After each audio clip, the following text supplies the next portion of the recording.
মৌলভীবাজার সদর উপজেলার মনু নদীর ভাঙনে বিলীন হয়ে গেছে বসতবাড়ি সহ বিভিন্ন স্থাপনা। টানা বৃষ্টি ও উজান থেকে নেমে আসা পাহাড়ি ঢলে নদীর স্রোত বেড়ে ভাঙন মারাত্মক আকার ধারণ করেছে। আশ্রয়হীন পরিবারগুলো খোলা আকাশের নিচে বা রাস্তার পাশে অস্থায়ীভাবে বসবাস করছে। ত্রাণের পাশাপাশি টেকসই বাঁধ নির্মাণের দাবি জানিয়েছেন অসহায় মানুষ। বিকাশ দাসের তথ্যে বিস্তারিত জানাচ্ছেন ডলি বিনতে মনোয়ারা। মনু নদীর ভাঙনে অসহায় মানুষের দুর্ভোগের করুণ চিত্র ফুটে উঠেছে।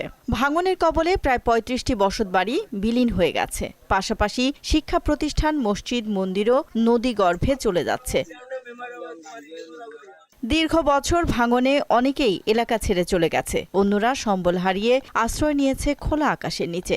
কমলগঞ্জ, রাজনগর সব এলাকার নদী ভাঙনে বাড়িঘর বিলে যাইতে আমরা অতি আতঙ্কের বিরুদ্ধে বাস করতেছি। মানুষ আমরা কোথায় গেছি, আমরা এখান থেকে মেঘে ভিজি বাবা অস্থায়ী অবস্থা। নামাজ পড়ার জায়গা নাই, বক্তি দেওয়ার জায়গা নাই।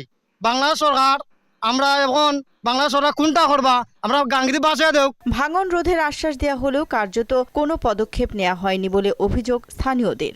এমপি আইন, মিনিস্টার আইন, চেয়ারম্যান আইন, মেম্বার আইন খালি দামা সামা দিন যে তোমরা দিলাইবা। যদি এই খাসটার এই ভাঙনটার উদ্যোগ আরো আগে সরকারে নিত, এই পরিস্থিতির সম্মুখীন আমরা হইতাম না। ভাঙনের তীব্রতা আরও বাড়তে পারে এই আশঙ্কায় দ্রুত স্থায়ী বাঁধ নির্মাণ সহ কার্যকর পদক্ষেপ গ্রহণের দাবি জানিয়েছেন অসহায় পরিবারগুলো। বস্তা বইরা থইছে না, যে এক বছর ধরে বস্তা ফালায় না, বস্তা কিন্তু ফালাইতো তো আমরা বাড়ি ঘর আর ভাঙে না। নতুন যে ভাঙনটা হয়েছে, এই যে পানি উন্নয়ন বোর্ডের যে বস্তাগুলা ফালাইছে, এগুলা যদি সব জায়গা লয়ে ফালাইতো তো সবার লাগে সুবিধা হইতো। ৪০০ মিটার এলাকা জুড়ে ভাঙন থাকলেও মাত্র ৮০ মিটার কাজ চলমান রয়েছে বলে জানালেন এই কর্মকর্তা। ৪০০ মিটার ভাঙন আমরা বরাদ্দ পাইছি, গত বছর ১০০ মিটার পাইছিলাম, এই বছর ৯০ মিটার পাইছি। কাজ গত বছর কাজ শেষ হয়েছে, এই বছর কাজটা চলমান আছে। তো আশা করি আমরা স্টেপ বাই স্টেপ ৪০ মিটার অংশটাই আমরা কাজ খুব শীঘ্রই বরাদ্দ পাওয়া সাপেক্ষে শীঘ্রই শেষ করব। ক্ষতিগ্রস্ত মানুষদের নিরাপদ স্থানে সরিয়ে নেওয়া হয়েছে এবং তাদের প্রয়োজনীয় সহায়তা দেওয়া হচ্ছে বলে জানালেন উপজেলা নির্বাহী কর্মকর্তা।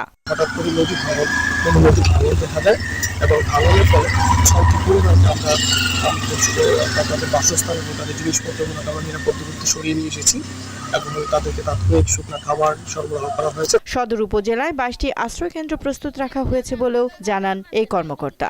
ফ্ল্যাট সেন্টার যেগুলো রয়েছে, ২২টি ফ্ল্যাট সেন্টার রয়েছে। ডলি বিনতে মনোয়ারা, মোহনা সংবাদ।